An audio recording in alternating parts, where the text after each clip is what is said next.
Nashik TCS धर्मांतर प्रकरणामधील आरोपी निदा खानला अटक. छत्रपती संभाजीनगरमधून नाशिक पोलिसांनी घेतलं ताब्यात. निदा खानवर नाशिकच्या मुंबई नाका पोलीस ठाण्यामध्ये गुन्हा.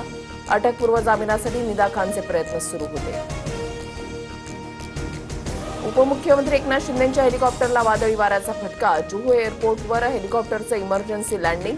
शिंदे मुरबाडला एका लग्नासाठी जात होते.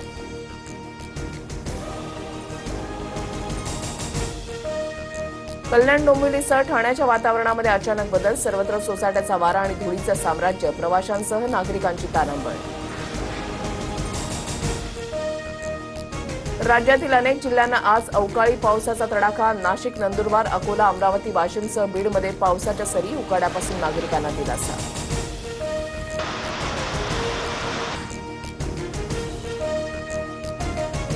मुंबईच्या पायधुनीमधील चौघांच्या मृत्यूचा 11 दिवसानंतर छडा. उंदीर मारण्याच्या औषधामुळे मृत्यू झाल्याचं उघड. मृतांच्या शरीरामध्ये झिंक फॉस्फाईडचे अंश आढळले.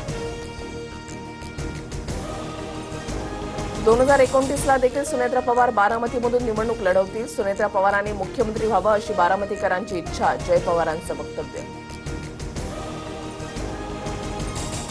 राज्यसभेवर मला पाठवा असा आग्रह नाही. पक्ष जो निर्णय घेईल तो मान्य असेल. सुनेत्रा पवारांच्या राज्यसभेच्या रिक्त जागेवरून छगन भुजबळांची प्रतिक्रिया.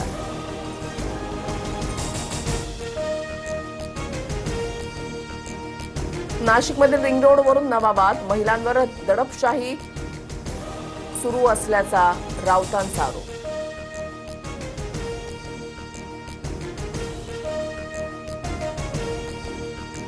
तमिळनाडूमध्ये सत्ता स्थापनेसंदर्भात विजय थलपतींकडून पुन्हा राज्यपालांची भेट. तर आधी बहुमताचा आकडा सादर करा, मगच शपथविधी.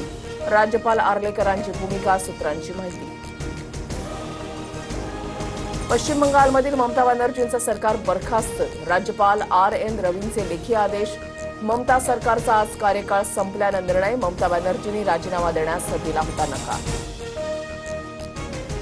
मुंबईमध्ये मासळी बाजारात मासे कापून विकण्यावर बंदी घातल्याची माहिती. पालिकेच्या नव्या नियमामुळे कोळी महिला आक्रमक. तर असा कोणताही निर्णय घेतलेला नाही. महापौर रितू तावडेंची माहिती. मुंबई वॉटर मेट्रो प्रकल्पासाठी मुख्यमंत्री आणि मंत्री नितेश राणेंच्या उपस्थितीमध्ये करार. महाराष्ट्र सागरी मंडळ आणि नॉर्वे स्थित कंपनीशी करार. वॉटर मेट्रोमुळे जलवाहतुकीचा नवा अध्याय सुरू होईल. फडणवीसांचं प्रतिपादन. राज्यातील 10वी बोर्डाचा आज निकाल लागणार. बोर्डाच्या वेबसाईटवर दुपारी 1 वाजता ऑनलाईन निकाल पाहता येणार. पुण्यातील थेऊर अत्याचार प्रकरणी पोलीस ऍक्शन मोडवर. पोलिसांकडून 24 तासामध्ये आरोपीच्या विरोधात चार्जशीट दाखल. फास्टॅगवर प्रकरण चालवण्यासाठी तातडीनं प्रक्रिया सुरू. गिरणी चालकानं केला होता अत्याचाराचा प्रयत्न. पुण्याच्या गणेश पेठमध्ये चिमुकलीवर लैंगिक अत्याचाराचा प्रयत्न. 46 वर्षाच्या आरोपीकडून चॉकलेटचा आमिष दाखवून अत्याचाराचा प्रयत्न. फरासखाना पोलीस ठाण्यामध्ये गुन्हा दाखल. मुंबईमध्ये डॉक्टर ई मोजेस मार्गावरील मुख्य जलवाहिनीला गळती. युद्धपातळीवर जलवाहिनी दुरुस्तीचं काम सुरू. मुंबईतील काही भागात आज पाणी पुरवठा पूर्णपणे बंद राहणार. नागरिकांना पाणी जपून वापरण्याचं आवाहन. जगभरात पुन्हा एकदा संसर्गजन्य आजाराबाबत चिंता वाढली. हंता व्हायरस चर्चेत. काहींचा मृत्यू झाल्याची WHO ची माहिती. उंदरांसारख्या प्राण्यांमुळे हंता व्हायरस पसरत असल्याची माहिती.